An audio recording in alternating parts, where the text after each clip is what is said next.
Greetings, fellow travelers. Welcome on in. This is the 195th level of the RPG Cave. I'm one of your hosts, the level 199 Human Dark Lord Ryan Turford, and I am joined, as always, by the dancing level 199 Battle Alchemist, Dr. Garret. How's it going, Garret? Ryan, we're on time. We're officially, at 8:10. We are the most on-time podcast there ever was. So. Yeah, sorry about that, folks. Random happenstance happened right before the show, so we had to delay it by 5 minutes. I'm sorry we were so late for once. That doesn't happen very often, Gary, because you joked about it, but like we actually almost always start at exactly 11:05 every morning, every Saturday. And then I had the stupid brain fart this morning where my microphone was completely turned the other way. Everyone's like, "I'm hearing your laptop fan like crazy. I don't know why, but not you." And it's like, I was looking at my microphone. I'm like, I don't normally see these two knobs right in front of me, and so I turned it around, and Ryan's like, "Oh, that makes more sense." And I'm like, "Yeah, okay, yeah. It's Saturday morning." It's one of those days, man. It's one of those days. I mean, that's how you can tell that summer's almost over, Garret. It was I got random nosebleeds. Your microphone was turned around. It's a heck of a morning, man. We're getting away from the summer into the fall. Ryan, how do you feel about changing of the seasons in general? First of all, I used to actually love the changing of the seasons, Garret. But as I got older, I developed allergies, like seasonal allergies. So now I hate the changing of the seasons because of the fact that they're bad for my allergies. They'll attack you. Yeah, exactly. But at the same time, I can't wait for like fall and winter to be back because I don't like it when it's so hot outside. So I'm actually pretty excited. It's going to be going back to like 10 degrees Celsius or lower outside pretty soon. Like it'll be hoodie weather, which is kind of like my time and pride. Yeah. Is it like hot and humid? Oh yeah, it's like super humid here. Like it's probably the most humid place I've ever lived, Garret, because I've lived in a bunch of places, but it's like probably the most humid here. Actually, no, I guess like London, Ontario, when I lived there was even hotter, even more humid because it was built on top of a swamp. So, that sounds great. Yeah. Well, a fun fact about London, Ontario, Garret, they built the entire downtown core of London on top of quicksand, and the downtown core is sinking at I think it's like 5 or 10 centimeters per year. My goodness. There's like city bylaws, Garret, that make it so that you can't build a building above a certain height simply because of the fact that the city is built on top of quicksand. So is it just going to be eventually swallowed in sand eventually? Yeah, one day. One day.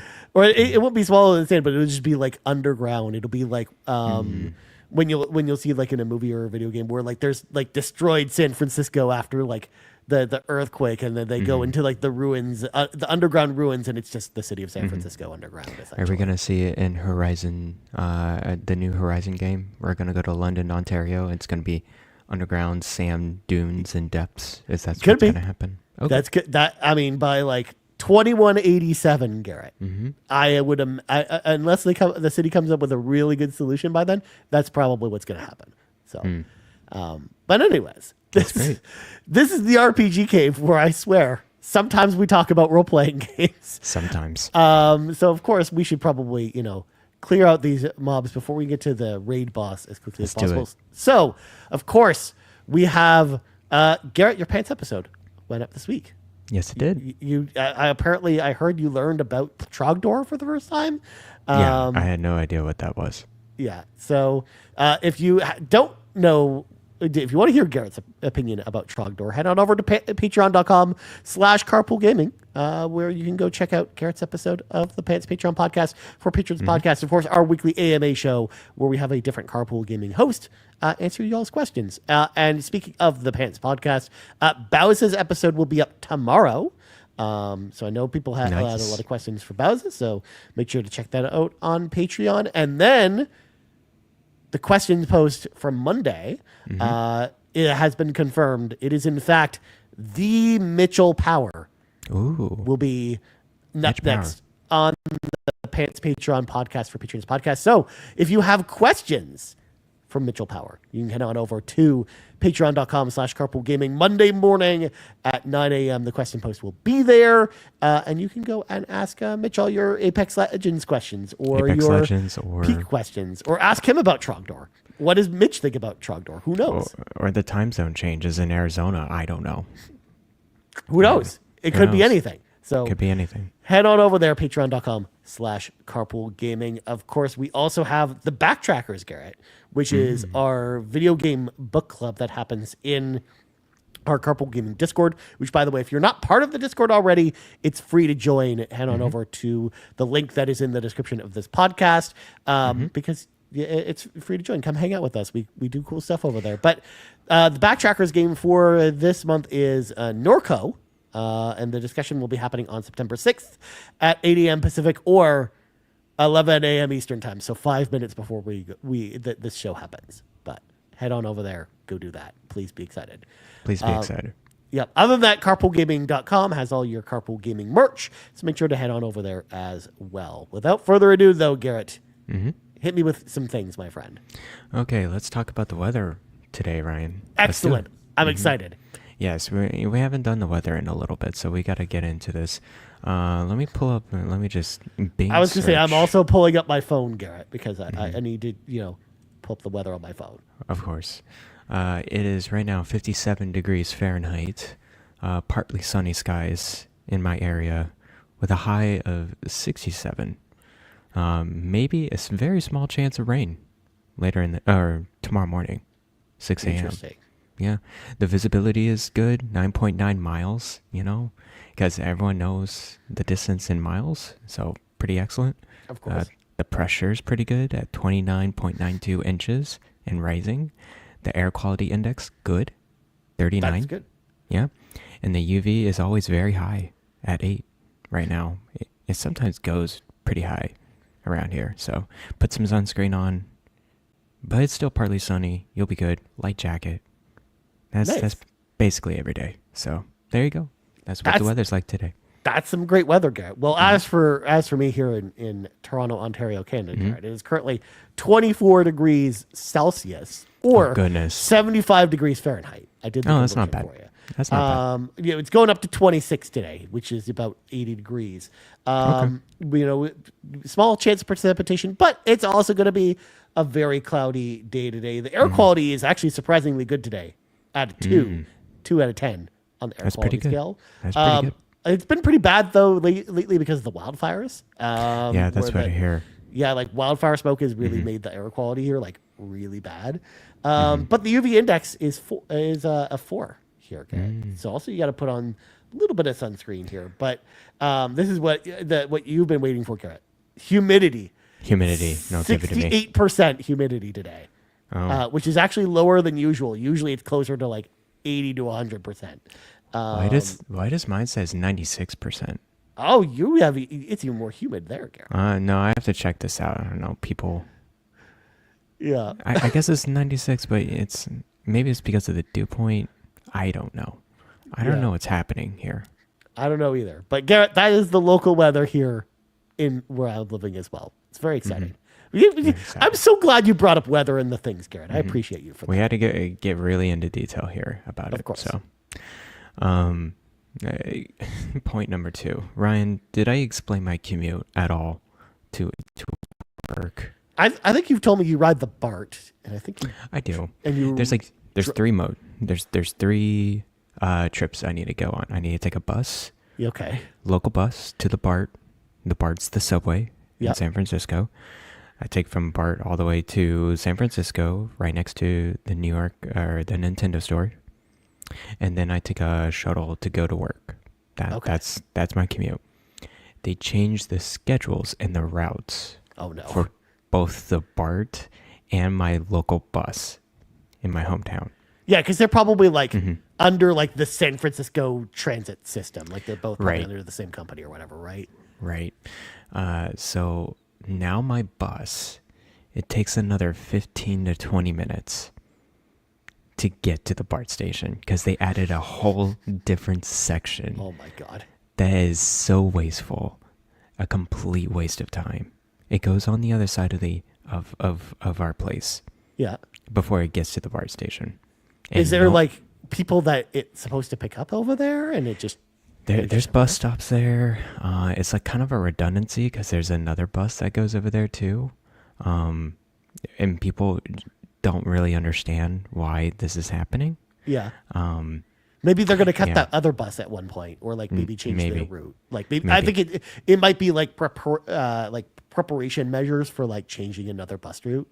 Sure. That's probably why they're doing that. Because like that happens here all the time, Garrett, with our buses. We're like, you'll know when a bus route is changing here, that like that means like another bus route is being eliminated or like being removed or something.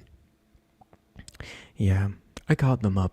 I complained about them because I am a daily commuter on that bus, and I think a lot of people are, and they're not happy with this change.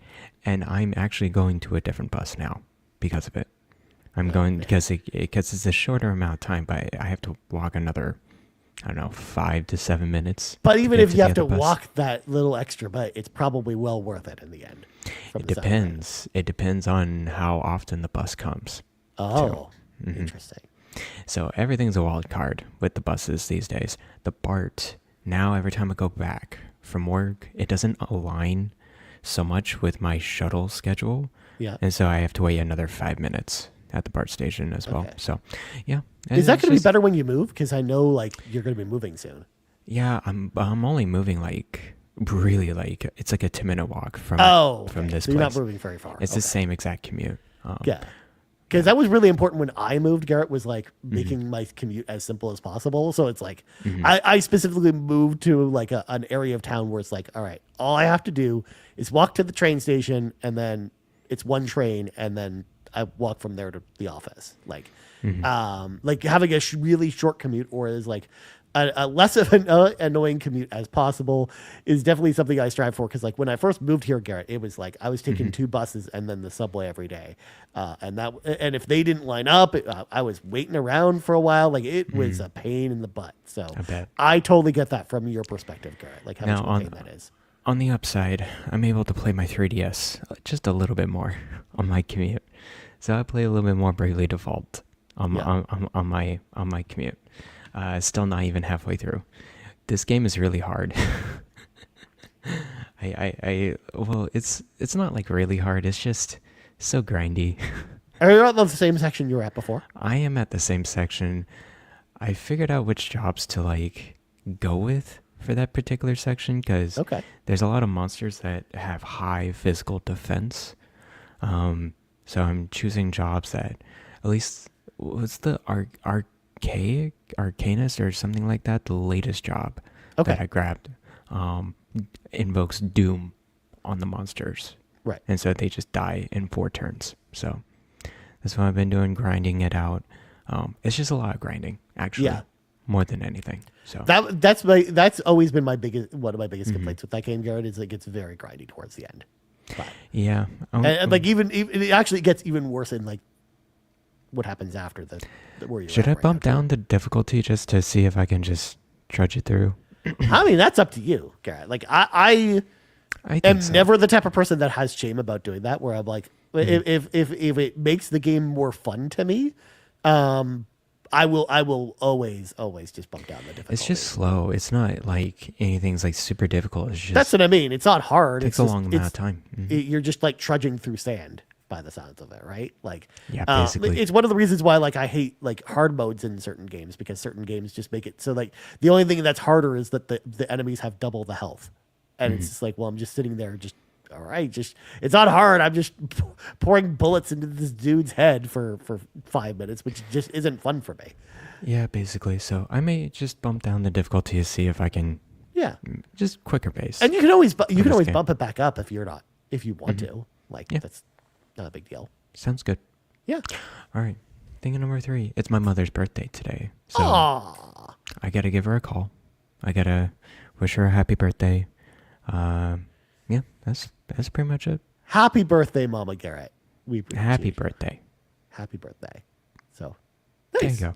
Those are some good things, Garrett. I appreciated that discussion. You know, I'm also looking at the chat because I haven't been highlighting comments, but I can tell I can tell people were excited about this. Oh, I mean, we had to get into the weather. Mm-hmm. Yeah, exactly, dude. It's great. Also, this comment from Jordan: I used to have to fly to get to the office twice a week. What a pain. That's pretty crazy. There's a couple people in my company. They have that flight commute every week.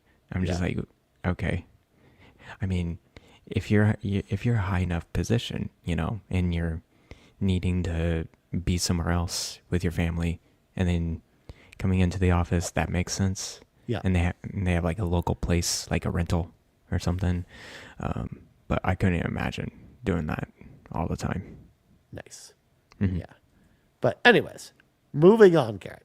We got a little side quest, although this actually pertains to our main topic anyway. So we of course, Gamescom happened this week. We're going to talk about Gamescom stuff. Yeah. But we'll go to a little side quest, Garrett, because I wanted to talk about this with you, being, of course, you being one of Carpool Gaming's top Fallout fans. Of course, Fee. I love it. I would argue like you're Fee, one of the top Fallout fans. Fee has probably played more Fallout in terms of hours. Yeah.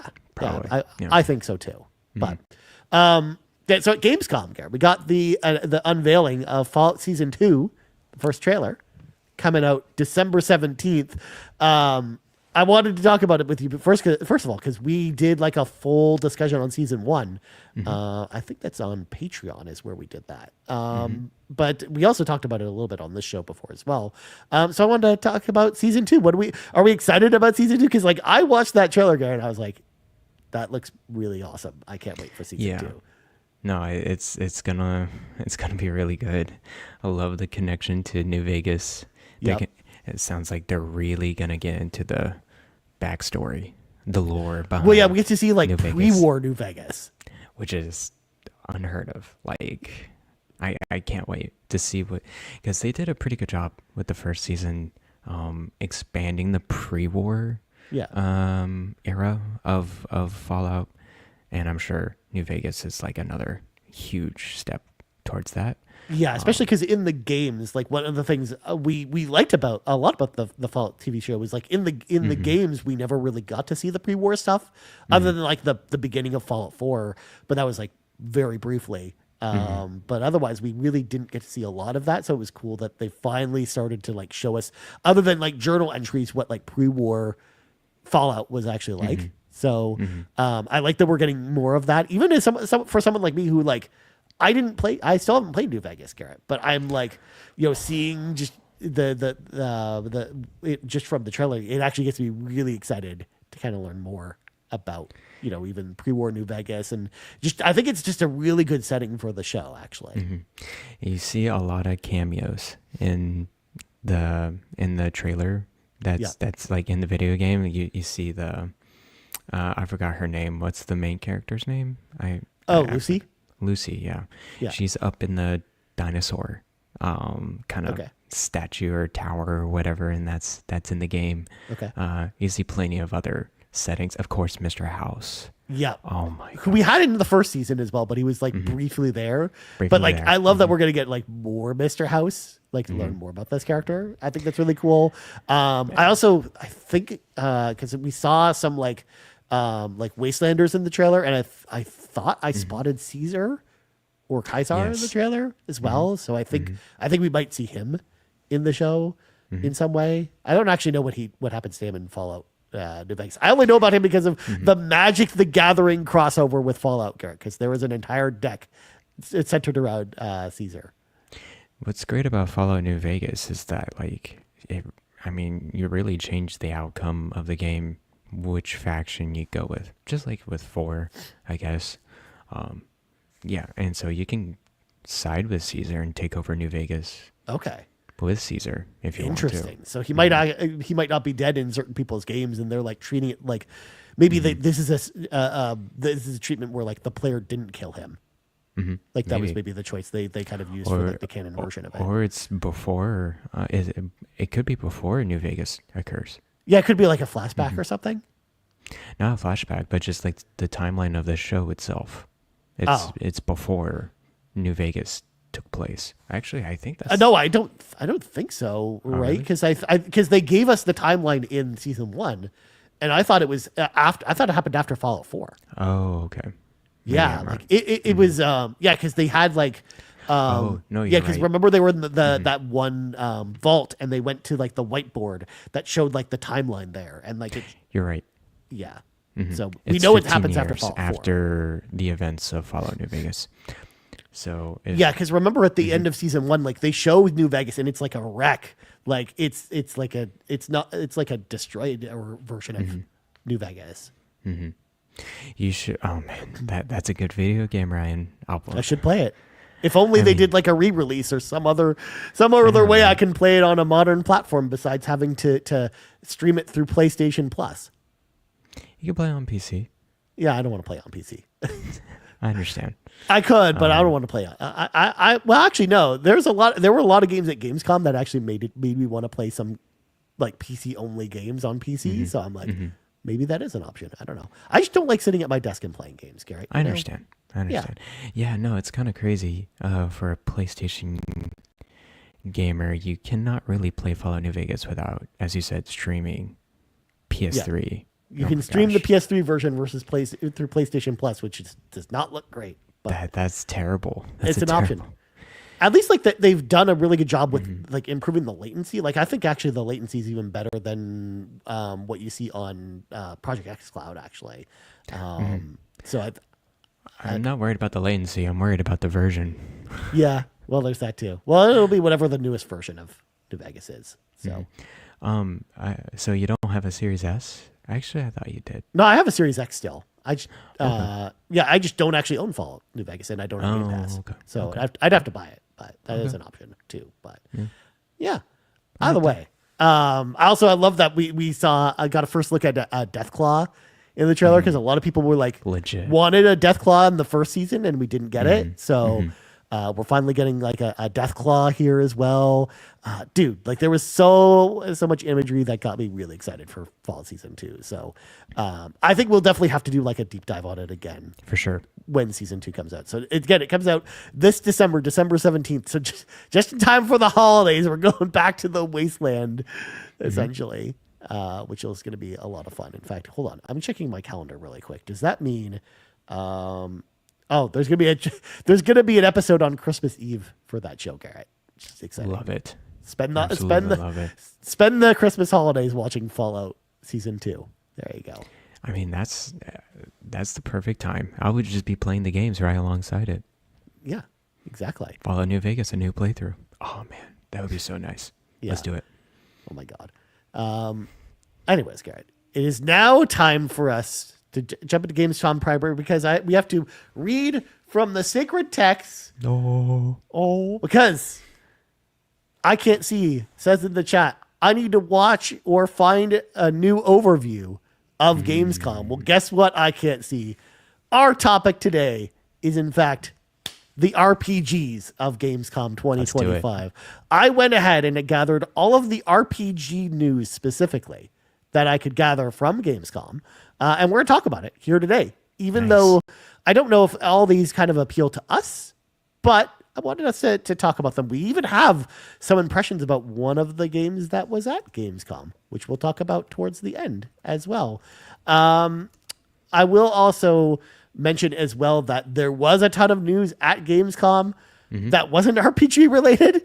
So if you're interested there, you should go check some of that out, including, in fact, there was like IGN, for example, they did like a page, Garrett, where they organized every single one of their like preview articles for any game that they played, and it's like 100 games long. There were so many games that people played at Gamescom that were shown outside that weren't shown during opening night live, but like people could play on the show floor.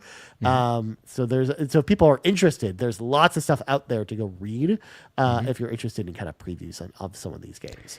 Yeah, Gamescom is now the new E3. Over 300,000 people attended this event. Everyone's going to this one now. Yeah, all the Europeans and everyone else just going to Cologne, Germany, and waiting for 7 hours to play the Hollow Knight Silksong demo, which they're gonna play in a couple weeks. So. Yeah, literally 2 weeks, Garrett. Because yes, we finally got the Silksong release date. We got Lego Batman which looks awesome too. Like really cool. We got all kinds of crazy stuff. Also, and Jeff Keighley said it himself, Garrett. That Gamescom E3 didn't die; it just moved to Cologne, Germany, essentially. Which is Basically, yeah. kind of what happens actually. But anyways, we're gonna get into it. We're gonna talk about some games, Garrett. Let's do it. Now, there is one announcement that happened right outside of Gamescom. It literally happened like the day before, but I wanted to include it here so we have a chance to mention this one. So Tales of Xillia Remastered got announced. Of course, the newest Tales Remastered game. They of course told us at the beginning of the summer, hey, the newest Tales of Remastered is going to get announced this summer. So please be excited. We finally got that announcement, being Tales of Xillia, which of course, Garrett, I was right. All along, right. This was the one that I predicted would happen, and this is what happened. I am a little sad, though, that it's not Tales of Xillia 1 and 2, because they both came out on PS5, PS3. Because Garrett, like, I don't want them to waste like another one of these releases like next year, being Tales of Xillia 2, when we could have just had them both at the same time. But that's neither here nor there. It's coming to PS5, Series X, Nintendo Switch, and PC on October 31st, so just in time for Halloween, just in time for spooky season. Get spooked with Tales of Xillia Remaster. It's a perfect time to play a Tales game. Perfect. Apparently. What's even spookier, Garrett, is the fact that there is no Nintendo Switch 2 version, so the game is capped at 30 frames per second on Switch 1, which this game was natively a 60 frames per second game on PS3. So that's interesting. Fun. Yeah, it's a weird transition for these third-party. Well, they haven't had time to really develop on the Switch 2 because they didn't get dev kits. Yeah, I think that's what happened. So give it a year. Give it 6 months. I just wish they would have left the frame rate uncapped or something. But also, I understand why they didn't do that, because then you get weird frame rates on Switch 1.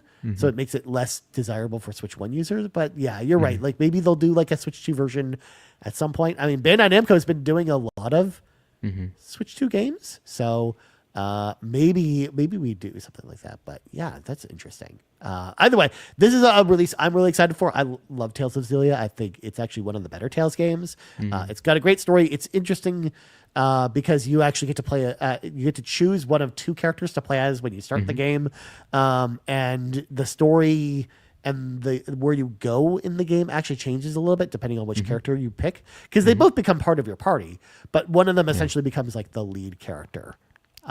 Which is interesting. And this was originally a 360 game. Xbox 360. PS3 exclusive.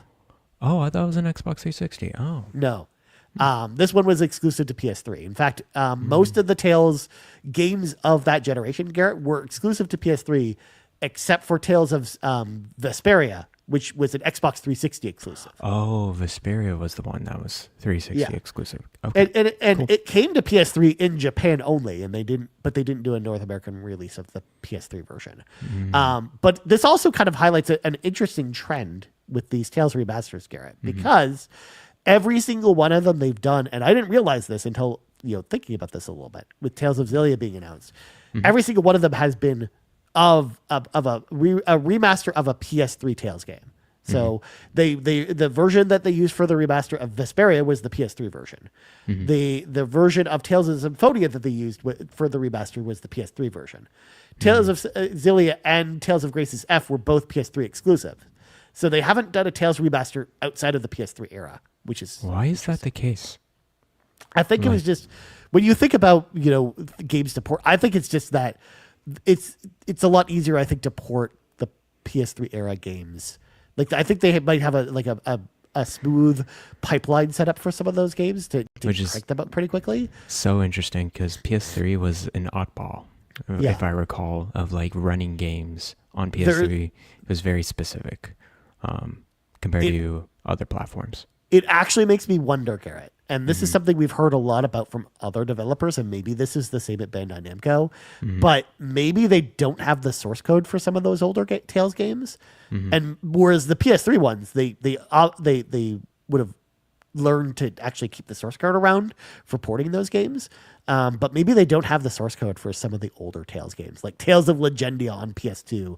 Maybe they didn't keep the source code for it, because remember, like, we've heard from like Square Enix and other developers, like developers who develop PS1 and PS2 games, a lot of times they didn't keep the source code for their games. They didn't have a GitLab. They didn't have a GitHub just to store everything in one place. Like just the hindsight wasn't there to keep that stuff, because like that was the thing we talked about with Final Fantasy Tactics, where Final Fantasy Tactics, they had to completely remake that game because they threw the source code away, like for both versions, the PSP version and the PS1 version, which is just crazy to think about. So yeah, like that's such an interesting thing. I think that's like kind of why, or maybe again, there's something else. Like maybe they need to develop, maybe they have like a specific emulator or something else that they maybe need to develop for some of those older games. I don't know what they need to do on the back end. But I think you're right. They just had the PS3 version, like here's our pipeline to transition to current ports, and that's exactly what they did. Yeah. Are you gonna get this day one? I am probably gonna wait. Yeah, because it comes out on Halloween, and there's a lot of other games coming out this fall, Garrett, and I want to be able to afford those other games. So I understand. It's possible I might get a code for this one, but we'll see. But I think that would be the only way I would probably play it day one, just simply because again, there's just too many games coming out this October. Are you gonna get on PS5? Is that the console choice? I would have actually probably preferred to get it on Switch 2. If it ran properly, but this is the type of game where again it's like an action RPG, so the combat action, the 60 frames per second actually makes a difference. Definitely. So cool. I think that's kind of the move. Is probably PS5, I should say. But yeah, so Tales of Xillia 2 is the only other PS3 Tales game that's left. So it's gonna be interesting to see what they do after that, as far as these remasters go. But yeah. So Tales of Xillia Remastered, get excited. I know Kevin Ainsworth is day one. He's like super excited about this because he's like #1 Tales fan. Per usual. He's going to play and finish it all in a matter of days. That is kind of how this works. But, all right, moving on, Garrett. This is one I never thought we'd be talking about this one. A new Ron Gilbert game when talking about role-playing games. Of course, Ron Gilbert, for those folks that don't know, he was the creator behind, Secret of Monkey Island and a lot of those LucasArts kind of like silly, funny games. Well, he's got a new game called Death by Scrolling, which is a roguelike role-playing game. It kind of looks like Vampire Survivors, but it's got a lot of RPG elements. Like you go to towns, you've got equipment to manage, you're leveling up your character. Like it's actually more of an RPG than the trailer kind of led on, because people talked about it in hands-on impressions of the game. It actually kind of reminds me of a game we've talked about on the show once before, with when we did like our shortest RPGs episode, Half Minute Hero. It kind of reminds me of that game where like you're kind of playing in like shorter bursts, but but you're gaining new abilities because of the roguelike elements that you can carry to like new runs, as well as you can carry over some of the golden experience that you gain with the character that you got. So it's like on this 2D plane, and like the screen scrolling up, and you have to avoid like the scrolling. If it's the scrolling catches up to you, you die. There's also this Grim Reaper that follows you around and like also murders you instantly. So you kind of have to like run around him as well. Like I thought this game looked really interesting. It's coming out sometime in the future. It's just coming TBD, essentially. It's just like wish list now was the only thing they said at the end of the trailer. But what do you think about this game, man? Because I think like it's like a very unique take on role-playing games that we just don't see very often. Yeah, I really enjoyed the trailer of this game. It reminds me, as you said, Half Minute Hero is a good description. Just one of those indie roguelikes. I think of Rogue Legacy a little bit, but it looks like it's more scrolling based, as you said. So it looks like you're constantly on your feet, just going through different areas and levels. I haven't been too interested in these types of games in general, action-based 2D indie roguelikes. I just suck at them. In general. But yeah, I'm curious like how good it. So is it a roguelike, like you die and like you get permanent upgrades, or it's got roguelike elements. So you get like permanent upgrades that you earn throughout the game that you'll buy from like the shops that are in the game. But then you have power-ups as you go through a run, I guess. Yeah, you've got like temporary power-ups as well. Yeah, it looks fun. Yeah. So. I think it just seems really interesting. So look out for that in the future. at some point. Again, I'm also not like a super fan of games like this, but this is what I'm interested in trying. I think they've kind of lured me into the situation where I kind of want to try this game. You need to have Windows 10 or later to run this game. You also need 8 gigabytes of RAM. Of course. And an NVIDIA GeForce GTX 1050 Ti. Oh, 1050 man. Ti. Oh, man. That's rough. Those are rough. Very rough. I don't know if I can actually meet up with those specifications. I don't know. I wish I could play this one on Vita. This looks like a good Vita game. Yeah, that's kind of something it reminds me of, or like a PSP era game. Like that's kind of what I thought about when looking at the trailer for this. So, yeah. Cool. Yeah. Well, next up, Garrett, you added this, The Fallen 2, coming out in 2026. We had like a cinematic trailer for this, with some gameplay stuff. What did you think about this one? Because like I haven't played any of the Lords of the Fallen game.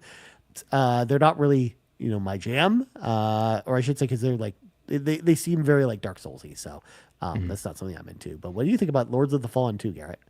It looks fun, but it's like more Dark Souls, as you said. So it's interesting that they went from Lord of the Fallen and then Lords of the Fallen, right? Yep. And then now it's the sequel. And the Lords of the Fallen, that's really recent, right? Yes. And it's only like last year. It was last year. Oh my gosh. So I'm curious what they're going to do with this second one. Of course, it's more for the Dark Souls people. Yeah. The Soulsborne that really get into this. But it's interesting that they're just churning out these games left and right. I was actually just quite surprised seeing this cinematic trailer. It's like, yeah, it's Lords of the Fallen 2. I'm like, now? Not like 3 years from now? So. Well, I mean, Lords of the Fallen, if memory serves, I think that game was just a remake of the first Lord of the Fallen. So I think maybe that's why there's the quicker turnaround on this, Garrett. Like maybe, or maybe they just had two teams working on these games, like an A team and a B team or whatever. So I think maybe it's a situation like that. Maybe that's the only way you get like a quick turnaround like this, essentially. So. But from the cinematic, every time I see this game cinematic or gameplay, it looks fun. Yeah. In general. So, but of course, when people get really into it, I haven't heard too many people like, oh man, I really like that game. I like Lords of the Fallen. I haven't heard too much hype around that, but yeah, I'm curious how this one's gonna go. Yeah, it's coming out next year apparently, so it'll be interesting. Please be excited. Please be excited. All right. Well, next up, I know this one you're so excited about, Garrett. I have so many notes for this one. The most notes about anything on here. I'm very excited. Of course, Garrett's the most excited about World of Warcraft Midnight, the newest expansion for World of Warcraft. Kind of had its big kind of blowout here at Gamescom. So during opening night live, they showed off the opening cinematic for the game, which looked really awesome. Like Blizzard always done like great cinematics, and this one was no different. Of course, though, if you have no attachment to the characters, you're probably just like, what the heck is even going on here? I was like, sure. Yeah. Okay. So the story, takes place at the end of, the War Within, where Xalatath, who was this like old god who was imprisoned in this ancient dagger that you was given to your character in the World of Warcraft Legion expansion. But then when the artifact weapons kind of lost their power, she was able to escape the dagger in a later expansion, and she's kind of like the main villain of these three. This trilogy they're working on. Midnight is like the second part of the trilogy, and she's like attacking the elf, the blood elf home of Quel'Thalas, and trying to take over the Sunwell, which is this like ancient artifact that allows basically people to teleport across massive distances, and which we kind of see in the trailer as well, how the blood elves are able to call to their allies and use the power of the Sunwell to transport this army, this alliance army to Quel'Thalas to help them out and kind of fight against the hordes, the void hordes of Xalatath. So that's kind of what's going on in this game. But there's a bunch of new elements that are being added with Midnight. First of all, for the very first time in World of Warcraft, and this is something that they actually announced during the development of World of Warcraft Vanilla, like in 2003, they announced in 2003, Garrett, that after launch, you would be able to get player housing. Your player would be able to buy a house and then have it, permanently be your house. Now, finally, Garrett, after 22 years, that promise is being realized with player housing finally being introduced in this expansion. I just think that's a hilarious little fun fact that they promised that before the game even came out. And they were advertising it in the middle of their announcement too, as like introducing player housing, like, and people were going crazy over it. So yeah, I didn't know how big of a deal that was.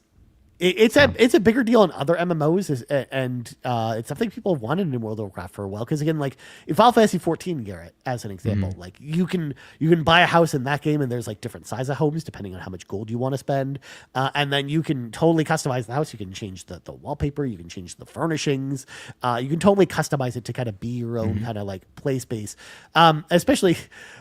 People will use it to like, have like all their friends over and use it as like a social gathering point. Or in Final Fantasy 14's case, you could have it turned into a strip club if you want to, because that's what people do in that game. Nice. So that's what happens with pirate housing sometimes. But we got some other cool new features as well. Oh, Adam David comes with a good point. Does it come with housekeeping?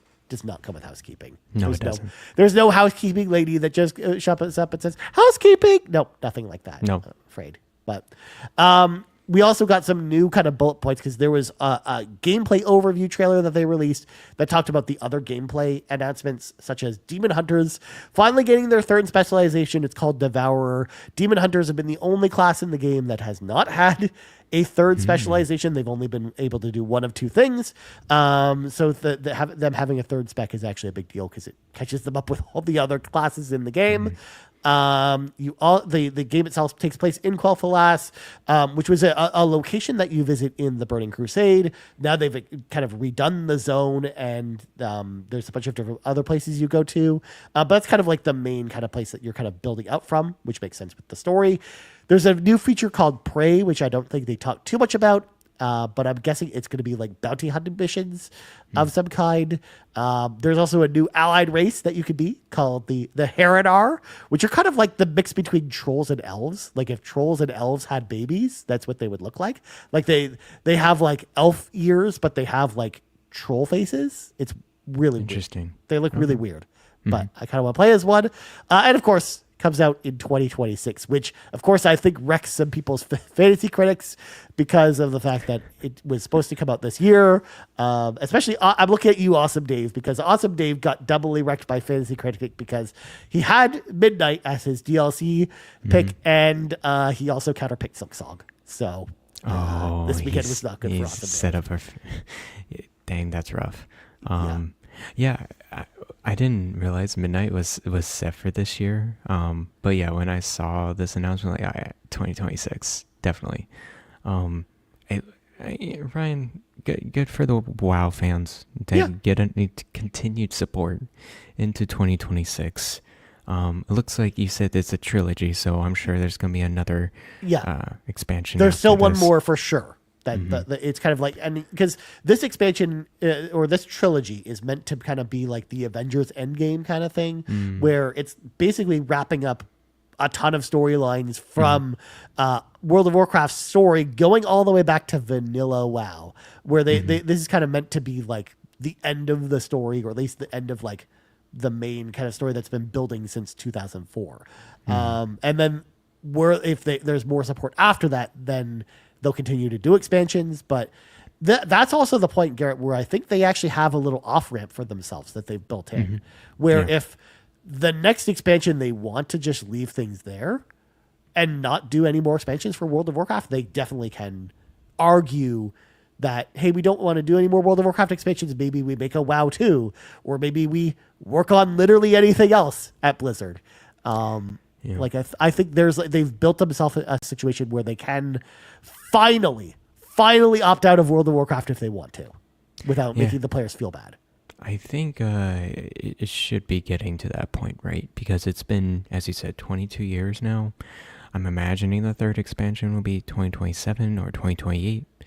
I would imagine if Midnight's coming out in 2026, and I would say like my guess for Midnight is that it'll come out before April, because what happens with World of Warcraft expansions, Garrett, is that they'll do kind of this deep dive that they've done here with Midnight, and when they put the game up for pre-order, usually it comes out 6 months after the pre-order goes up, because then they have certain things built into the pre-order that you get now that then lead to a pre-patch that usually happens 3 months after the pre-orders go up, and then the game usually comes out 3 minutes after that. So it's usually 6 months from the time the pre-orders go up to the expansion launches. So I'm estimating that this will probably come out in March or April of next year. So if that's the case, then I would imagine the next expansion is 2028. Yeah, and then as you said, at that point, it's been really long. It's like, okay, what is a WoW 2? What is a next video game that they're gonna go after? Yeah. If they We're just making a new MMO in general. I kind of want to see like what the World of Warcraft team could do, like making a new MMO, whether it is a World of Warcraft 2 or like something completely different, like maybe a different IP. Like what if they did like World of Diablo or World of StarCraft or something? Like that would be like really interesting.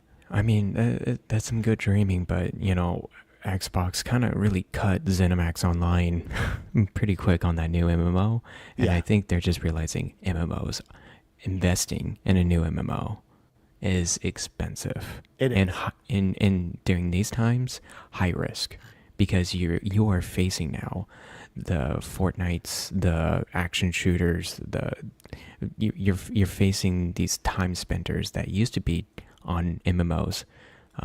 Now they have distractions somewhere else. So it's hard to say that they would do a very different MMO because of that. That's why again, like maybe World of Warcraft 2 makes sense, because that's a situation where you probably bring a lot of that audience over.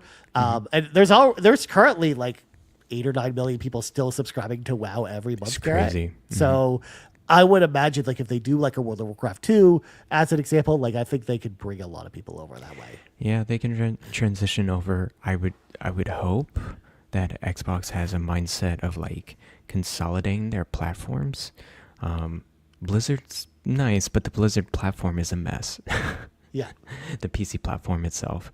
So I'm curious if they do a WoW 2, how would they approach it? Would they just launch it straight from the Blizzard platform or somewhere else? So I mean that, but the thing is, Garrett, what they could do with a World of Warcraft 2 is they could make it in such a way where it could launch on any platform. It could launch on Steam if they wanted to, or the Xbox platform, or for God's sakes, they could build it with consoles in mind, like Final Fantasy 14. Like they could that could be a game that launches on Xbox or Switch 2 or PS5, right? Like which would be better.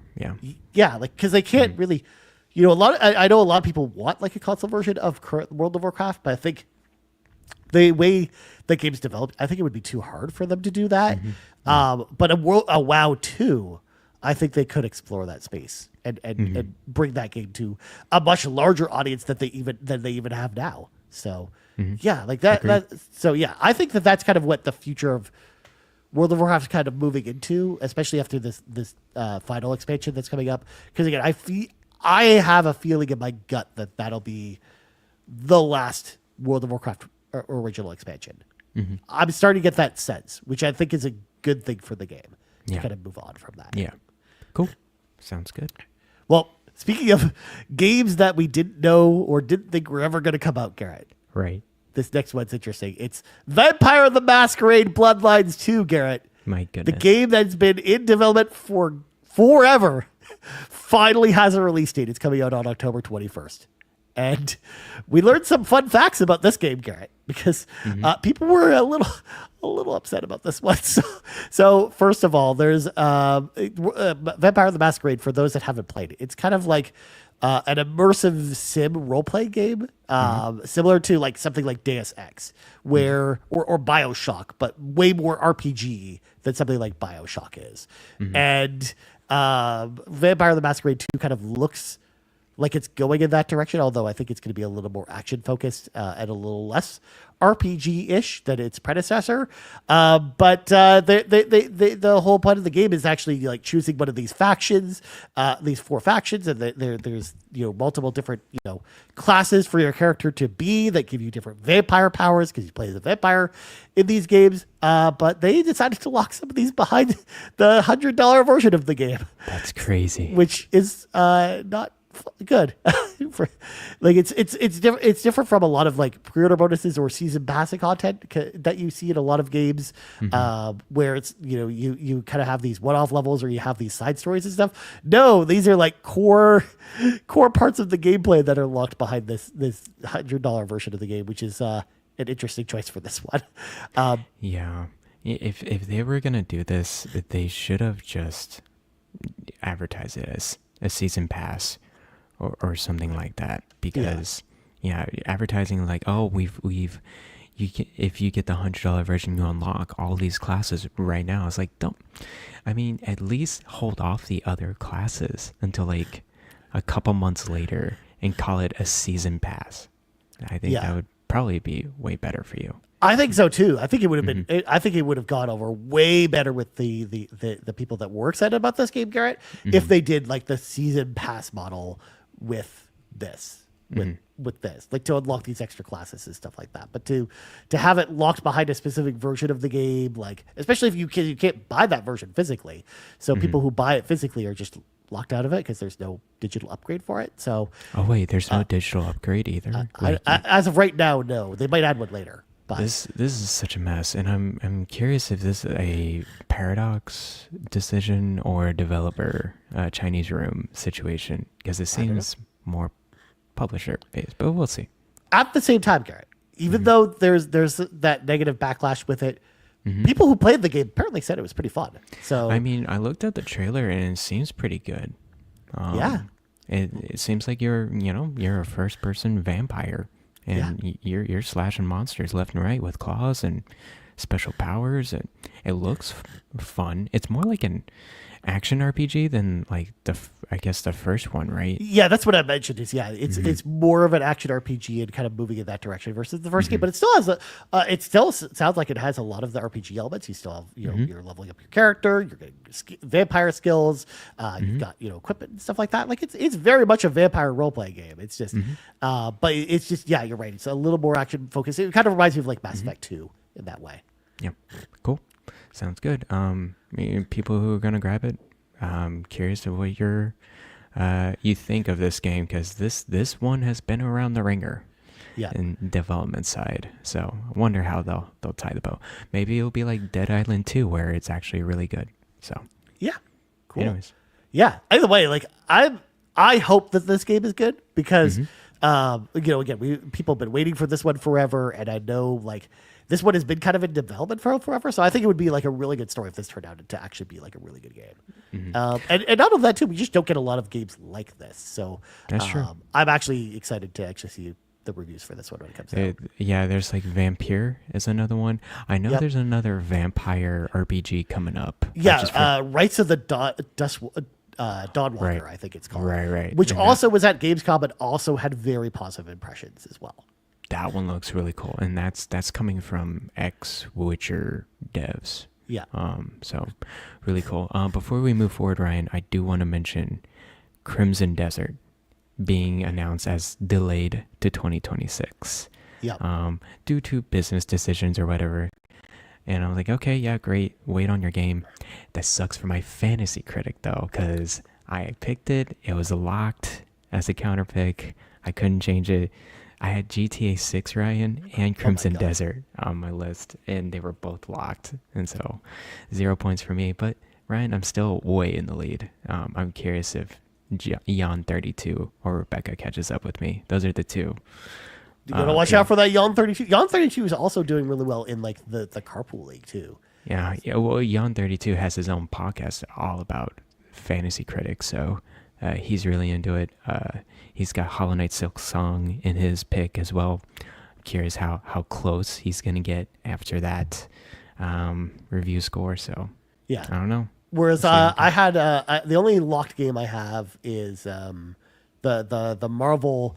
I decided to pick Marvel 1943. I took a chance on that. Oh, okay. Yeah. And that one's not going to come. Yeah. No, it's not coming out. But yeah, because Yawn 32 currently leading the carpool gaming thing. The games but he's got like 2 Point Museum, Talos Principle, Avowed, Tony Hawk's Pro Skater. He's had Split Fiction. I think the games he's got, he counterpicked Intergalactic, which of course is not coming out. And then I think he's got the games he's got remaining in our league are Gears of War Reloaded, which is coming out soon, the Indiana Jones DLC, and then Dragon Quest 1 and 2 HD remake. So someone picked Intergalactic on their pick, and he counterpicked it. Is that what you're saying? Yes. Oh, okay. Whereas the only games I have left on my Fantasy Critic are Metroid Prime 4 and Borderlands 4. Those are the only games I've got left, and I'm at like 85 points right now. So I'm at 132 right now. Let's see. Dude. Yeah, I got. Well, we probably have more games to pick from because it's a smaller league. Oh, okay, that makes sense. Because yeah, we've got like leagues of 12 people in them. How many games do you have in your pick? I think we probably have the same number of games. 1, 2, 3, 4, 5, 6, 7, 8, 9, 10. 10 games with a counter pick? Oh, we have 13. That's the difference. You have even more. Okay. Cool. Yeah, I only have 2 games left. Gears of War Reloaded and Luminous Arise. Yeah. And I recently had Sword of the Sea, which 87. Pretty good. I'm also very sad, Garrett, because I have 85 points, but I have 2 games that have no review scores attached to them. I've got Golden Isle Investigations, like the Golden Isle DLC. No one reviewed it, apparently. Or I should say one person reviewed it. It got an 85, but obviously it needs 4 reviews to count. And then I picked up Fate Hollow Atraxia Remastered, which last year the other Fate remaster had like a 93 on OpenCritic. So I was like, okay, well, I'm gonna pick up the sequel, and it just came out, and it's apparently a 60-hour game. So, and there were no advanced copies, so I think it's gonna take a little bit. We'll get like reviews. Yeah, it'll take a little bit to get reviews, but I think that one's gonna, when it does get reviews, Garrett, will actually be really good for me. Cool. Anyways, that's your Fantasy Critic update, folks. Before we do that, Garrett, vent for the people for a second. I'm going to turn off my camera for a second. Okay, I'm going to vent here. So basically, the next announcement here is Triangle Strategy getting shadow dropped on PS5 and Xbox Series. This one's a long overdue. I don't know what Square Enix is thinking of when approaching their HT2D games, but they happen to love the Switch and the PC first, and then head over to the PlayStation and Xbox. I think they wised up with Octopath Traveler 0 and what was it, the Adventures of Elliot game, where they're going to do multi-platform for the HT2D games now. Triangle Strategy, it was a 2022 tactical role-playing game originally for Nintendo Switch. I have it. I haven't finished it, but it's a really good game. Triangle Strategy. So it's kind of crazy, Garrett, that it took this long to get Triangle Strategy on other platforms, because like we got Live Alive a lot quicker on other platforms. And Octopath Traveler 1 and 2 finally came to other platforms. So it's weird that it took Triangle Strategy this long, but I'm so happy that it's actually on other platforms. And they just shadow dropped it. I was like, yeah, here you go. And it's just like, okay, now you can play every single game now on Xbox or HD2D game on PlayStation and Xbox now. Yeah. Every single one of them is there, except for, of course, the new ones that are coming out. The Millennium Tales, The Adventures of Elliot, Garrett. That'll come out on PS5 it'll come out eventually. And Xbox. No, it's announced multi-platform. Oh, okay, that's right. Yeah, it's Adventures of Elliot is just current gen consoles. Yeah, PS5, Xbox, Switch 2, and PC. Yeah, like I forgot that it was the demo that was exclusive, so that's why I was thinking it was exclusive. The demo is only on Switch 2. Yeah, that's right. Cool. Well, yeah, I'm excited for people to go play Triangle Strategy finally. That's a really good game. In fact, Sean Capri in the chat, of course, the number one Triangle Strategy fan, as we've talked about before, as we do the triangle symbol, of course. Yes. Well, speaking of Square Enix, Garrett, they announced a couple announcements during kind of the Xbox, because Xbox had a set of streams that they had. I didn't know this. That's where the triangle strategy announcement actually came from. It was during Xbox's stream, and originally it was only announced for Xbox during the stream, but then it obviously dropped on the PlayStation 5 store, so that's what we kind of learned it was coming to PlayStation. But we also learned that Final Fantasy VII Remake Intergrade is coming to Xbox and Switch 2. We already knew that it was coming out. We didn't know when, other than 2025, but now we find out winter, quote unquote winter. It's been upgraded from 2025 to winter. That's fantastic. So I can't wait for people that have not gotten their copies on a 2019 video game to play it on Switch 2 or Xbox. Yeah. So to be fair, this is one I'm actually double dipping for. I will be buying the Switch 2 version of this game and playing it. I'm curious. So I read a post that it was targeting 40 frames per second on Switch 2. So I'm curious how it's going to perform. Well, we saw gameplay footage of it at Gamescom. Yeah, and did it look good? It looked like it looked pretty good. So did you see the Elden Ring gameplay? Yeah. Oof. Yeah, it looks like something. It kind of looks like Madden on Switch 2, which also does not look great. The docked version looked better. Yeah. But the handheld version looked a little rough. And I'm actually quite surprised because the Steam Deck version, granted, Steam Deck has been well optimized for a while now. So I imagine it can get to that performance, though.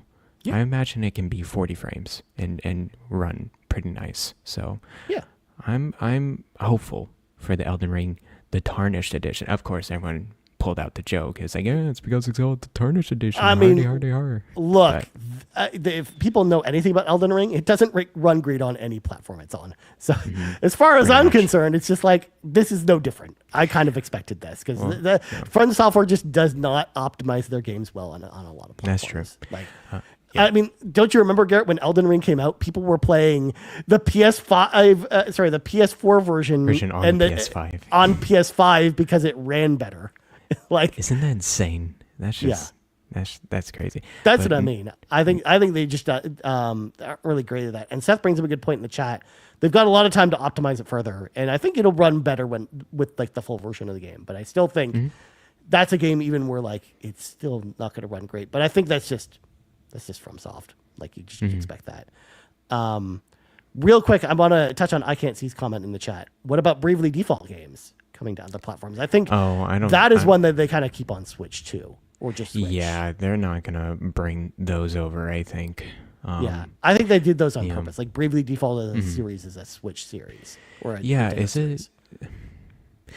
Yeah, it's still published by Square Enix, so it is. Yeah. Yeah, I can't imagine them going to consoles. They'll do a PC version, and I know Bravely Default 2 is a Steam release as well. Yeah. I'm wondering if I doubt the remake of 1. I'm curious what they're gonna do with Bravely 2nd as well, because that's just lost in the 3DS as well. After how well that the remake allegedly sold, I don't think they do anything else with the series. I honestly think that remake of the first one really was the test bed of that, as you said, and it just did not do well on Switch 2 launch. So we learned it wasn't the lowest selling game part of the Switch 2 launch as I initially feared, but it was definitely on the lower end. I think because we got like actual numbers where it was like. I think it was under 100,000 copies of it. Yeah. At the time that they had released those numbers. But at least it did better than Sonic Cross Shadow Generations, which only sold I think it was 20,000 copies or something for that game. And they put the effort into the remake of that Bravely Default 1 game. They sure did. It's not just a simple 3DS port. So no, they added a bunch of extra Switch 2 specific mini games, and that game just looks actually really pretty on Switch 2. So. Yeah, it's very pretty. Yeah. It's just, and the characters have feet finally, which is nice. Yeah, that's definitely a +1 for the Switch 2 version feet. But anyways, I don't think you'll see those transferring over to PlayStation or Xbox. Yeah, I would love to see them on other platforms, but you're right. I think PC is really the only place we see that remake go if it goes anywhere. And Bravely Second, I feel like after what happened with this one, they're not going to do anything. No, it's too bad. But I'll just play on 3DS then. Yeah, it's fine with me. Yeah. Well, next up, Garrett, of course, this is just Ryan Turford only news. Final Fantasy XIV is crossing over with Monster Hunter Wilds this October. I wrote this fall, but then we got an update this morning that's coming out this October. And in fact, this is a crossover where there's going to be Final Fantasy XIV content in Monster Hunter Worlds. We're going to be able to get like a chocobo in Monster Hunter Worlds. And you're going to be able to fight like Final Fantasy XIV bosses in Monster Hunter Wilds. Like you get to fight Omega and it was the one they showed off in the trailer, which is this big robot that has like giant lasers and stuff.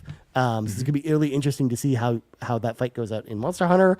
But then on the other side of the coin, on the same day, you'll then also get content in Final Fantasy XIV where you'll get to be able to fight like Monster Hunter bosses and get some Monster Hunter specific loot, like the mount from Monster Hunter Wilds you'll be able to use in Final Fantasy XIV.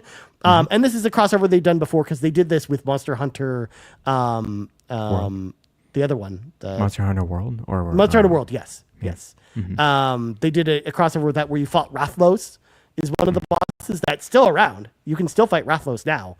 And it has a bunch of different Monster Hunter rewards that go alongside it. So this is a partnership that worked before. And I'm excited to fight all the Monster Hunter bosses. I think that's going to be pretty fun. That's really cool. Monster Hunter Wilds just came and went. I feel like it didn't have enough staying power. Compared to World. They just released an article a statement this week talking about how the sales did not meet Capcom's expectations for Wilds. It just didn't get there. So I think you're right about that. It didn't have people are not going out and picking up that game right now, I think. Well, I know a lot of people that are into the Monster Hunter games. They like Wilds. It's just there's definitely some complaints they have about it compared to the previous one. So, yeah, but it's cool to see still them supporting and that crossover with Final Fantasy XIV will have a huge bump. So, cool. I think so. Also, Yarden makes a good comment here. Garrett needs that Xbox Ally handheld. Garrett, what do you think about the Xbox Ally handheld being the handheld expert? Oh my gosh. It's something. It is something. It's a very weird device because it is literally like a half step to what Microsoft really wants to do with the handheld space. They're partnering with Asus. I think that's a plus, actually. Partnering with another third-party manufacturer that knows how to make handhelds is actually a good thing. Yeah, I think so too. I think it's better than if they developed the handheld themselves. Yeah, 100%. But, it's based off of the ROG Ally X. It's a better chip. I think it is. It's like the Z2 Extreme, right? And then they have some extra features. Now, I'm only talking about the most expensive version, the 900 USD one. Right. They have 2 extra cores that's dedicated to AI and upscaling. And so there's gonna be some improvements with upscaling and resolution on the device itself, which you've never seen before from a hardware standpoint. Interesting. Except for the MSI Claw.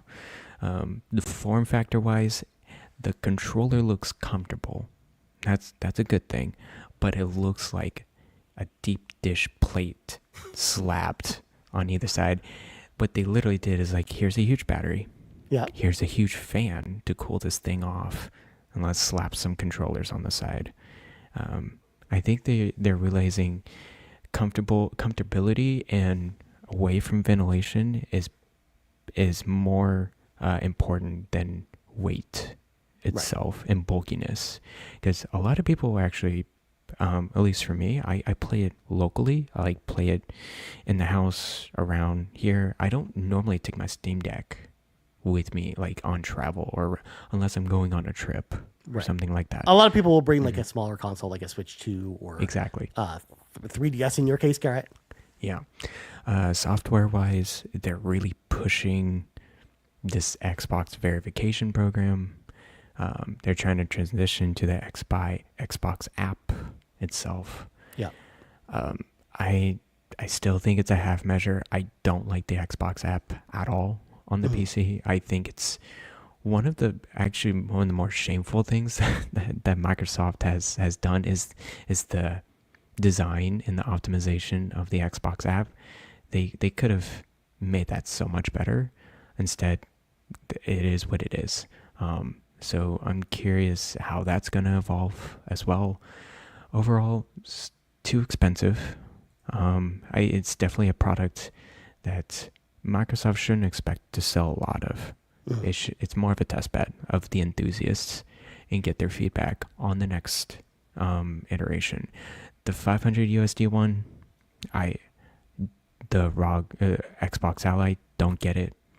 Get a Steam Deck instead, because it's basically the same performance, but it's just going to be better on Steam Deck because it's running on SteamOS. Yeah, it really just sounds like the $900 version is worth it because of the AI upscaling, if that's like something you're interested in.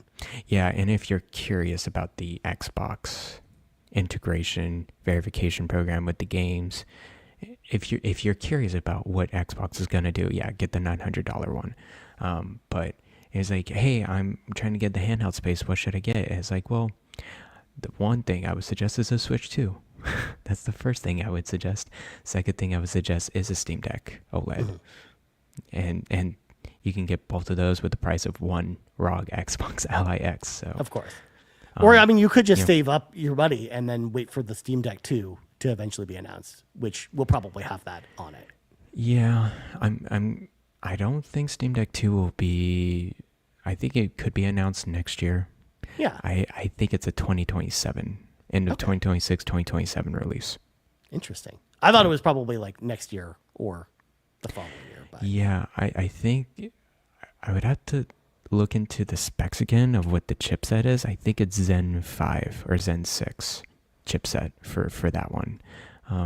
Because Valve really wants to make sure it's a step up. Now, people are really curious about I forgot what the project name was now, but basically the Steam Home console. That apparently that's going to be the next big thing coming from Valve, is the home console version running on SteamOS, which could really be... I think that could be really good. Yeah. A good way to play your PC games. So interesting. Yeah. All right, nice. Well, thank you. That's your Steam Deck talk or Xbox ROG Ally talk for the day. We got two other announcements we got to talk about here. Because, of course, the Falcom Bros came to play at Gamescom. Of course. Ys 10 Proud Nordics is coming to PC and Switch 2 in 2026. And for folks that are confused, because they thought that Ys X was already out, this is actually like the definitive edition of Ys 10 that came out this year in Japan. That I think there was already a Japanese PS5 version, but interestingly enough, in North America, we're not getting that version, and we're getting a PC version and Switch 2 version of it. But it kind of like adds a whole bunch of stuff to it. It's almost like Persona 5 Royal, but for Ys 10, which is interesting because this is the first time they've really done a release like this. I just think this is so silly, but at the same time, I'm kind of curious and I kind of want to play this because the Ys 10, I played the demo, Garrett, and I liked it, but I knew that this was coming because when I played the demo, this was around the time where literally 2 days later after I played the demo, this is when they announced that Ys 10 Proud Nordics was coming. So I was like, okay, well, I kind of like the demo, but I'm just going to wait until the definitive edition is out because why buy it now, right? Like that was kind of my thought process. So I'm curious to see how this goes over with the fan base. But again, it's really interesting that it's just PC and Switch 2. But what did you think about this announcement? It did not sway me in any way, shape, or form. Every time I see a Ys announcement, Ryan, it pops in my head. Oh, I need to play Ys 8. Yeah, that's the game I need to play because that's either on my Switch 1 or my Steam Deck. It's ready to go. I just need to play that one, and don't bother getting Ys 9, Ys 10. Just don't worry about it. Just play Ys 8, and that's at least for me personally. Now it's interesting. It's only PC and Switch 2. Yeah. And are they just gonna eventually announce it for for PS5. Probably. Like it'll probably be get its own separate release, like 6 sometime months after later. this version comes out or whatever. Yeah. Yeah. I know Kevin Ainsworth was really bitter about. He went through Ys 10 and then he saw Proud Nordics and he's like, oh, gosh, I have to go through the definitive. It's like the Persona. It's games literally all over that. again. Yeah, pretty much. So, anyways, how much more does Proud Nordics even implement? Apparently a lot. Oh my gosh. There's just like the whole extra section of the game in it. There's like improved visuals and combat. Like there's all kinds of crazy stuff in this version. So again, they very much looked at Atlas and copied the playbook for Persona 5 Royal for this. So that's what's going on here. But, all right then. yeah. Well, finally, Garrett, we have to talk about this. Trails in the Sky first chapter. Of course, it's coming out in September. I think it's September 21st, if my memory serves correctly. I think that's when it comes out. So it's like a month away. And they just dropped a demo for it during Gamescom as well. As well as there was a ton of previews. Also September 19th. There we go. September 19th, yeah. Yeah, there was a ton of previews that came out of the event. A lot of people were pretty positive about this one. So the demo just launched on PlayStation 5, and I think it was on PC as well. And I think that the Switch 2 demo is coming sometime soon. Or I should say Switch 1 demo, because there is no Switch 2 version of this game. So we both played this demo, Garrett. We did. We gave it a chance. We've talked about this game on the show before. So now, of course... Everyone, as soon as we posted this in the Discord, man, people wanted to know what we thought about this. So I want to hear from you, Garrett. What did you think about the demo for Trails in the Sky first chapter? Yeah, no, it's. I think it's overall really good. It's a good demo. It's a good.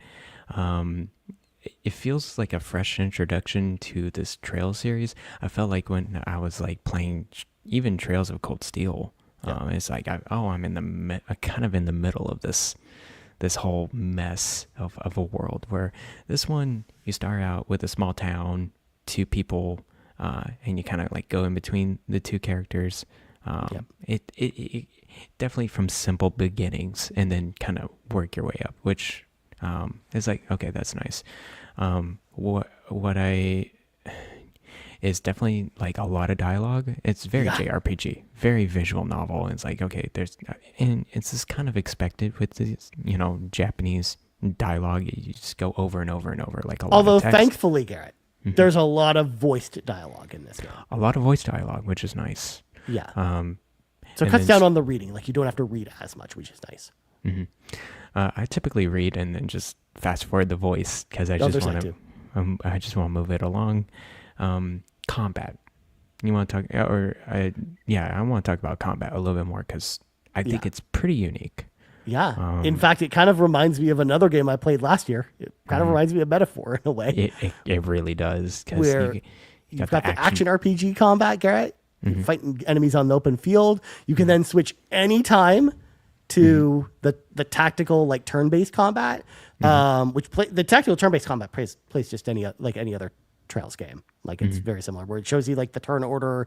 You've got your arts, which are kind of like your magic abilities that take time to cast, as well as your basic attacks, and then you've got like these other abilities that you have as well. So all that's very similar to other Trails games, but again, the action combat was interesting because again, it's basically one attack button, and then you've got like this like move that like stuns the enemies, a special ability. Yeah. And depending on which character you select, it's like different for each one. And like the pattern that I found worked best was like it's like stunning an enemy and then switching to the turn-based battle where you immediately get an advantage to then you being able to use like a chain attack to like then have your characters attack together, like all the enemies at once, and then kind of very quickly move your way through the turn-based battles. But yeah, like I thought this was really interesting, and I think you were saying kind of the same thing before I abruptly cut you off, Garrett. I'm sorry about that. No, it's a great explanation of it. I like the kind of the ease into combat. I like how you can really be more action-based combat, it's not as punishing as Metaphor. Metaphor, it's like if you get hit, you're in battle and it's not going to be a good time. Whereas I think this one is a little bit more forgiving. You can dodge pretty easily, and then I actually did a lot of I beat a lot of monsters on the action side more than on the turn-based side. So I like how there's different variety of monsters and like different weak points of them. I thought the first kind of not major boss, but like the first mini boss encounter in the Jade Tower with the 3 fluffy bunnies or whatever, I thought that was pretty. I actually had to retry it a couple times because I thought it was a little difficult, but I like how it's pretty quick and snappy. Like if you failed the mission, it's like, okay, you want to retry this? I'm like, yes, please. Yeah, you want to retry it either from in the boss fight or from your last save right outside the boss fight. Generally, like you can choose one of the two. So like if you're like, hey, I'm as prepared as I need to be. I just need to retry it again. You can just start from the boss fight. Whereas if you need to go prepare a little bit more, it gives you that option too. Like I like the options that it gives you there. Yeah, and then I got a little taste of the power-ups and the different slots and skills, or whatever, the quartz, they're called. The quartz, yeah. It definitely reminds me of the materia system in Final Fantasy VII. Yep. And yeah, other than that, and then unlocks certain skills for your certain characters. I love how there's a combo-based kind of system and within combat as well. Whereas if you hit a monster and if your other character's close enough, they can hit it too. Overall, I had fun playing this game. Yeah. Garrett, also had a lot of fun playing this as well. Like I actually thought this demo was pretty cool. Like this was a game that, we'd seen it at, a couple Nintendo Directs. There were trailers for it, and I was really interested in it, especially for the reason you talked about, because, a lot of the Trails games, like I feel like I'm in the middle of something and there's a whole bunch of lore that I should know. In fact, there's a whole, they always include like this big encyclopedia in game that you could basically go read of like all kinds of references to other games. But I'm just like, I don't want to have to deal with all that stuff. I kind of want to start at like the beginning of the story. It'd be nice. And I didn't want to go back and play like the original version of Trails into the Sky, especially because that's only on PC, or just dig up the PSP version somewhere. So I'm happy that this is actually coming out, because I think they're doing a lot of things right with this remake. You can definitely tell from watching some of the cinematics too, Garrett, there's money behind this game in a way that like I never haven't really seen with other Falcom games. Like I can tell like they put a lot into this game. They want it to be, they want like to grab a lot of people with this one. And again, like I think that action combat into the quick turn-based combat is actually really solid. Like I actually really like the way that it's implemented in this game. And again, now between this and Metaphor, I hope we see more role-playing games do this type of thing. We're giving us the blend of turn-based and action-based. I think that it not only is a fun system to play with, but also I think it'll bring a lot more people into turn-based role-playing games that might not be into them before. Although I will say that I almost wish there was a way that with boss battles, even if it's mini boss battles and stuff, where you could solve them with action instead of turn-based stuff. But it just immediately goes into the turn-based mode, and you kind of have to play it that way. Because I found, similar to what you talked about with that first boss fight, Garrett, that some of the boss fights go on way too long because the enemies have really big health pools. Or they have like very annoying mechanics. Like there was one where I was fighting these like gophers in this farmer's field, and they kept stealing their crops. And there was one big gopher and 2 little gophers. But like after 3 turns, each of them summoned 3 other gophers to join the battle. So if you don't kill them quick enough, you're fending off like 10 enemies. So your character, basically your party's immediately dead at that point, because each of them would attack for like 100 damage. Your characters had at that time I was playing that battle about 400 health. So 4 enemy attacks and each of your characters is dead. And when there's 10 enemies, Garrett, you're basically instantly dead. So there were certain mechanics like that in the boss fights that I didn't love, and it made me actually want to bump down the difficulty on some of the boss fights just to make them not go on as long, or just not have to deal with some of the the mechanics that I didn't really like as much. So that is kind of my only quibble, is just the boss fights. I don't love the way that they're kind of set up. I also didn't finish the demo, Garrett. I played for about 4 hours and didn't finish it because there's a lot of meat on the bone of this demo as well. Yeah, I played about 3 hours. So yeah, still haven't finished the demo either. Yeah, I'm also did that on purpose too, because I just didn't want to because the save carries over no matter where you were in the demo. That's kind of how the Falcom demos work. So I know if I pick up this game, I can just pick up in the middle without having, and I didn't want to have to finish the whole thing because it might be a while before I ever get to this, if I even pick it up at all, which is a question, Garrett, because I'm going to bring in Kevin Ainsworth and also Savoy Prom also ask the same question, which is, what we're here for. Are you both getting Trails in the Sky remake? Did the demo convince you? Well, at least for me, I'm not going to get it day one. I think I just want my mindset to be on other games. I don't want to catch it day one and let it disrupt what I've been playing right now. But definitely, keeping my eye on a sale, maybe spring, early next year.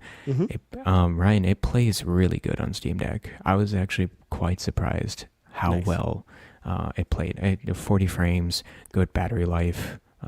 Overall, no problems on Steam Deck. So definitely going to get it on Steam and play it there, and then probably play on PC or Steam Deck. But yeah, and just wait on a sale for this one. What about you? I'm actually in the same boat. This demo convinced me that this is a game I want to be playing, but not when it comes out. Because I don't know if you saw the release timing, Garrett, but this comes out a week after Borderlands 4. And I'm going to be playing Borderlands 4 instead of this. So yes, we will. Or also catching up on other games. Because next week, we have Kirby and the Forgotten Land Switch 2 edition, which I didn't play the original, so I'm excited to play that. We've got we've got Shinobi coming out, and Metal Gear Solid Delta. And I want to play all three of those games. And obviously I can't play them all next week. So there's going to be a lot of that kind of spills into September. So this is a game that is definitely wait for sale and kind of playing next year when there's more time to play it. But the demo convinced me to at least give it a try, because I liked what I played. And it's the start of the story, which is just, I think, the perfect kind of jumping in point for someone like me. I'm very curious, playing the beginning part of just Trails in the Sky Classic, just to see the similarities. And how different. I'm sure it's so different and whatever. But I'm just kind of curious about that now. Yeah. So. Also, I don't know if you saw this in the menus, Garrett, but I actually decided to play this with the original music. So it actually gives you the option to play with the original Trails in the Sky music rather than the new one. Because I was just I kind of wanted to see what it was like. Because whenever a game gives me an option, when it's a remake of list, to play with the original soundtrack, I'm like, well, I kind of want to hear what a PSP game soundtrack sounds like with a PlayStation 5 game. It actually was totally fine. So cool. I kind of love that aspect of it. I'm also curious to know how this game runs on Switch 2, especially because it runs well on Steam Deck. But obviously, it's Switch 1 playing on Switch 2. I'm curious if the frame rate's uncapped or how that's going to work, especially because of the fact that there is that action-based element. I kind of would want it to run smoothly. Yeah, is there a Switch 2 version for this one? No, it's Switch only. It's Switch 1 only. Yeah. Oh, okay. Yeah, maybe they'll do a Switch 2 version down the line, but for now it is Switch 1 only. And maybe that's when I went to pick it up, is maybe when waiting until they do a Switch 2 version down the road, because I'm imagining they'll do that at some point. Oh, they confirmed an upgrade pack. That's what they did. And it'll be for $1. $1, excellent. Yeah. Well, I mean, I'll buy that for $1. That's the RoboCop reference for you. Yeah, it's coming from Gamatsu. The Switch 2 version of the Trails in the Sky first chapter will be a digital-only release worldwide, with no plans of a physical edition. Users who purchase the Switch version will be able to upgrade to the Switch 2 version with the upgrade pack of $1 / 150 yen. So that's so much. Why even ask for the $1? Why not just make it a free upgrade at that point? Yeah, that seems so weird to me that they'd ask for $1. So there you go. I mean, whenever that Switch 2 upgrade pack comes around. Yeah. I think maybe upgrade that's probably the play because this is that type of game I would love to have on like Switch 2 rather than PlayStation. Well, it's kind of nice having a physical edition of the Nintendo Switch, and then you can just get the upgrade if you want to the Switch 2 version. That's true too. I'm basically digital only on Switch 2 at this point, Garrett, because I'm like cutting down on space because I'm moving to a smaller place probably next year. So I'm actually clearing out a lot of my Switch 1 like physical games because of that, and I probably won't be collecting too many more of them. So this is one but I'm glad the option's there for that. You're right. Like we've been seeing that a lot actually with like because Hogwarts Legacy is like the same way as well with like the physical version of that game for Switch 1. But which is just crazy because I look at the Switch eShop and right now Hogwarts Legacy is $10 Canadian for the Switch 1 version or $60 or $60 for the Switch 2 version. But if you buy the $10 version for Switch 1, you can then pay $10 to upgrade it to Switch 2. But the Switch 2 one is much higher in like the current bestsellers right now. Which is it's funny because Horizon Forbidden West was a similar deal, right? Yeah. Like you can get the PS4 version and then you'll upgrade for free for the PS5. So and it was $10 cheaper to get that. But you can't actually buy that version on the PlayStation Store unless you sign into a physical PS4. Interesting. Yeah. So you would have to get the physical edition PS4, put it in the PS5. Yeah. Or you'd have to again turn on your PS4, sign into the PlayStation Store on your PlayStation 4 and buy the PlayStation 4 version. You can't do it online. Interesting. No, because the online app only gives you the PlayStation 5 version. Some weird transition. But Sony's weird, okay? I don't know what you want me to say. But cool. I'm glad they made it easy for a Switch 2 upgrade, though.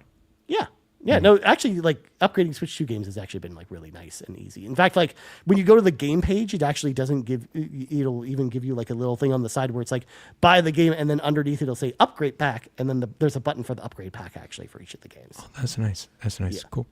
Yeah. Well, anyways, Garrett, I think that's going to do it for this week's episode of the RPG Cave. But before we go, of course, we got to say thank you once again to all of our patrons over at patreon.com/carpoolgaming, starting with our ultimate producers, Brendan Myers, a.k.a. The Winter Gamer, Jonathan Brown, the man behind the music on the Xbox Drive. You can find all of his music over at his link tree, linktr.ee/pme.gib, or just search PME or Purple Monkey Entertainment on your music source of choice. And TechMike, who says, whether you're Kevesi or Agnian, you're a Xenobabe at heart. Links to all of our ultimate producers can always be found in the description of our podcasts. Our platinum producers, Benny, Smoke and Joe, the Captain, and Tim Paullin, and our gold members, Adam K, Anna, Awesome Dave 1337, Brad Moore, Brian Reese, Cecily Carrozza, Dan and Luma, Dannohh, Emma Kelly, John 32, Laura, Lagerwoods 330, Mr. Giggles, OldMrFrump, Peje, and Stephen Keller. Thank you once again to all of our patrons over at patreon.com/carpoolgaming. If you want to hop in the car with us, head over there, choose the tier that's right for you. And now, Garrett, plugs go. You can follow me on Blue Sky at Blind Explosion. You can also see me in the Discord. I read every single message in the RPG Cave.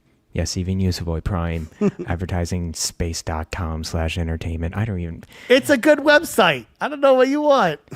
It's fine. Have you heard of that website? I haven't heard of that website. It's space.com, Garrett. They've got space there. Space, the final frontier. But anyways, you can also follow me on Backlogged at Blind Explosion. I think I haven't done any updates because I'm still playing Cyberpunk. I'm still playing Bravely Default. I'm still playing Diablo 4. And that's pretty much it. Nice. Yeah. What about you, Ryan?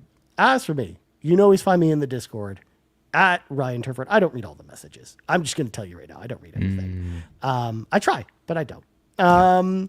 You also find me over on backlog.com and letterbox.com at Ryan Turford, where I actually made a bunch of updates to Backlog because I finished Ninja Gaiden Ragebound and Cyberpunk. And I also played Teenage Mutant Ninja Turtles, the arcade game again, and actually rated it, as well as I didn't put it on here, but I played yesterday, or 2 days ago, Garrett. I played through all of Mega Man 4 on the Game Boy Buster only. So no enemy weapons, just the Mega Buster only for the first time. and it was hard, but it was fun. I bet it was hard. Yeah. But Cyberpunk, if people have been to my backlog page, I finished it, but I didn't put my rating or review on there on purpose. I'm still going through it. I'm still playing it. Yeah, we're waiting for that special. Then we'll talk about things, because I have things to say about that game. Garret. I can't freaking wait for us to talk. It's a fun video game. Oh my gosh, it sure is. Mm-hmm. But man, we're giving away the fact that we like the game. Oh no. We're letting people behind the curtain with us, but you can also find me on Blue Sky at Ryan Turford as well. But anyways, for Garret Bland, I'm Ryan Turford. This has been the RPG Cave level 195, and we're out. Bye-bye.